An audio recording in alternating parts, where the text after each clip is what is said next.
Hello मेरे प्यारे student, आप सभी लोगों का संदीप सर क्लासेस में बहुत बहुत स्वागत करता हूं। आशा करता हूं आप सब लोगों की पढ़ाई बहुत अच्छे से चल रही होगी। जैसा आप सब लोग जानते हैं, बोर्ड के पेपर आज से स्टार्ट हो गए, तो पहले तो बेस्ट ऑफ लक हिंदी वाले एग्जाम्स के लिए, जिन बच्चों का हिंदी का है। आज एक टॉपिक लिया है, ये बहुत बहुत इंपॉर्टेंट है। ये टॉपिक आपका बिजनेस स्टडी का टॉपिक है और ये जो पहला चैप्टर है फाइनेंशियल मैनेजमेंट के ऊपर है टॉपिक। उसमें एक पॉइंट है कैपिटल स्ट्रक्चरिंग, इसके ऊपर डेफिनेटली पक्का एग्जाम में क्वेश्चन आएगा। कुछ चीजें मैंने यहाँ लिख रखी है, आपको बस मेरी वॉइस को ध्यान से सुनते जाना।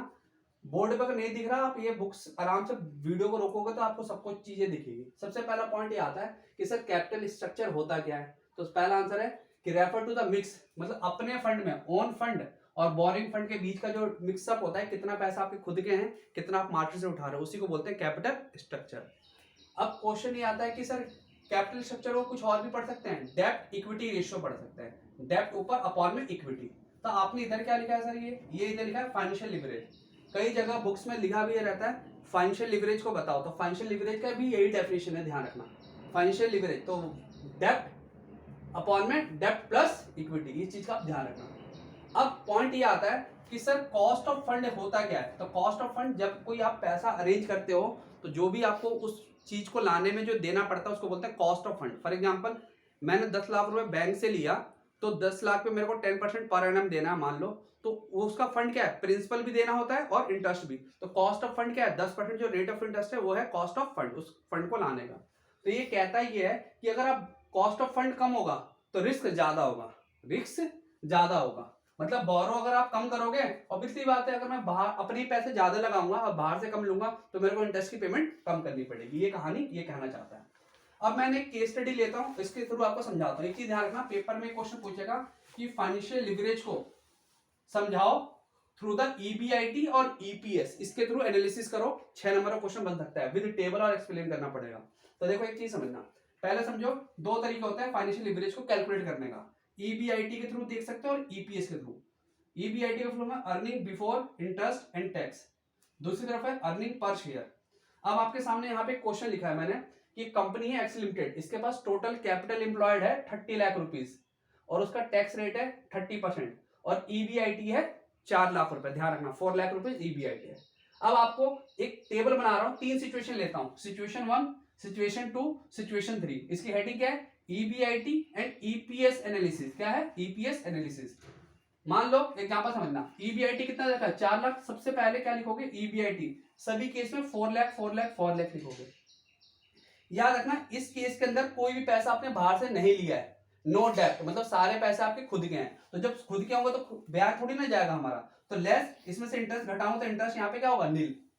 अगले केस में देखो यहाँ पे क्वेश्चन दे रखा है कि आपने सेकंड सिचुएशन में 30 लाख में से 10 लाख रुपए आपने मार्केट से ले रखा, तो 10 लाख पर 10% निकालेंगे तो 1 लाख, यानी कि 4 लाख में से 3 लाख घट जाएगा, 1 लाख घटेगा तो 3 लाख आएगा। थर्ड सिचुएशन में 20 लाख आपने लोन ले रखा है, उस पर 10% निकालेंगे तो 2 लाख। तो इस सबको जब जैसे ही आप इंटरेस्ट को माइनस करते हो तो आपका आंसर आता है ईबीटी। याद रखना अर्निंग बिफोर टैक्स आता है। अब क्या करना है सर, इसके अंदर टैक्स का अमाउंट घटाना है, जबकि क्वेश्चन में गिवन था 30%। तो 4 लाख का 30% निकालो, 3 लाख का 30% निकालो, 2 लाख का 30% निकालो और उसको माइनस कर दो।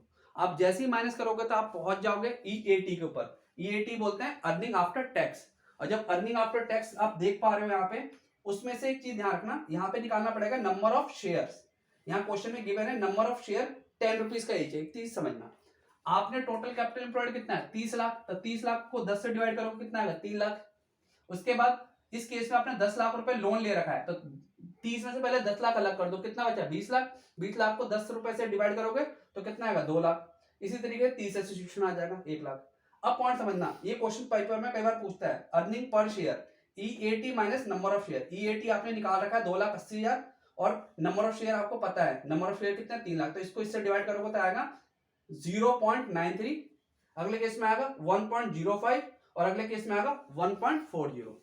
अब बहुत ध्यान समझना, क्योंकि बिजनेस स्टडी के पेपर में डायरेक्ट क्वेश्चन नहीं पूछता, वो केस स्टडी के थ्रू पूछता है। तो सबसे पहले एक चीज ध्यान रखना, यहाँ पे जितना भी अर्निंग पर शेयर हो रहा है सारा पैसा तो खुद का, तो एक आप देख पा रहे हो कि धीरे धीरे ना अर्निंग पर शेयर बढ़ रहा है। कब बढ़ रहा है, जब लोन अमाउंट ज्यादा हो रहा है, बाहर से लोन अमाउंट ज्यादा हो रहा है। तो यहाँ पे दो चीज समझना, क्वेश्चन ये बनेगा why EPS higher than the debt. भाई जैसे जैसे डेप्ट आप बढ़ा रहे हो, यहाँ पे डेप्ट कितना है 20 लाख, यहाँ पे कितना था 10 लाख, तो जैसे जैसे आपने बढ़ाया तो अर्निंग पर शेयर भी बढ़ रहा है। तो क्वेश्चन पूछता है क्यों, इसका कारण, तो आप ये बताना क्योंकि बिकॉज कॉस्ट ऑफ डेप्ट बोले तो rate of interest lower than the ROI. ROI का फुल फॉर्म है रिटर्न ऑन इन्वेस्टमेंट। यहाँ पे एक पॉइंट समझाता हूँ, कंफ्यूज मत होना भाई। कोई भी व्यक्ति कहीं पे भी पैसे लगाता है तो उससे क्या चाहता है, इन्वेस्ट रिटर्न चाहता है। तो यहाँ पे एक फॉर्मूला लिखा हुआ है आरओआई का, ईबीआईटी अपॉन में total capital employed multiply 100। EBIT कितना है क्वेश्चन में 4 लाख, कैपिटल एम्प्लॉयड कितना है 30 लाख, 100 से मल्टीप्लाई करोगे तो आंसर आएगा 13.33, 13.33 आएगा। अब आप देखो ना, सिंपल सा लॉजिक यही देखो कि आपने ब्याज कितना दे रहे हो, 10% दे रहे हो, और आपका रेट ऑफ इंटरेस्ट क्या ज्यादा है। तो जब भी रेट ऑफ इंटरेस्ट हायर होगा, रेट ऑफ इन्वेस्टमेंट हायर होगा, रेट ऑफ आरओआई जब ज्यादा होगा, आपका ध्यान रखना, आरओआई अगर ग्रेटर होगा किससे, रेट ऑफ इंटरेस्ट है, तो उस सिचुएशन को बोल दोगे कि वो फेवरेबल है। क्या है, फेवरेबल है। लेकिन कल को क्वेश्चन में आरओआई कम हो गया और रेट ऑफ इंटरेस्ट ज्यादा हो जाएगा, तो इसको बोलोगे अनफेवरेबल बोलोगे। क्या बोलोगे, अनफेवरेबल। ठीक है, क्लियर है। और उम्मीद करता हूं भाई ये एक चीज ध्यान रखना, यहाँ पे मैंने आरओआई लिखा तो कहीं ये मत समझ लेना रेट ऑफ इंटरेस्ट है। आरओआई का मतलब है रिटर्न ऑन इन्वेस्टमेंट। क्या है, रिटर्न ऑन इन्वेस्टमेंट। तो रिटर्न ऑफ इन्वेस्टमेंट अगर ज्यादा है, रेट ऑफ इंटरेस्ट, यहाँ पे क्वेश्चन में देखो ना कितना है 10% है, और आपका आरओआई कितना आ रहा है 13.3। तो जब ज्यादा होगा तो आपके लिए फेवरेबल कहलाएगा। क्या कहलाएगा, फेवरेबल कहलाएगा। अगर वो कम होगा तो अनफेवरेबल कहलाएगा। तो यहाँ पे याद रखना, यही लिख रखा है कि थर्ड सिचुएशन आपके लिए फेवरेबल है, क्योंकि यहाँ पे इंटरेस्ट रेट कितना है 10% है, और वो कितना है 13.33% है। ठीक है, तो उम्मीद करता हूँ भाई ये चीज आपको अच्छे से समझ में आई होगी। और हाँ, अगर कोई चैनल पे नए हैं तो चैनल को सब्सक्राइब करना ना भूले, और ज्यादा 12th वाले स्टूडेंटों को इस वीडियो ज्यादा आप शेयर करें। कोई भी चीज डाउट हो तो आप कमेंट बॉक्स में कमेंट करके बता सकते हो, उसके ऊपर मैं टॉपिक दूंगा। अभी मैं ये कर रहा हूँ, जो मुझे लगता है इंपॉर्टेंट है वो चीज मैं अपने हिसाब से बनाकर डालता जा रहा हूँ। ठीक है, thank you for watching this video, have a nice day and take care.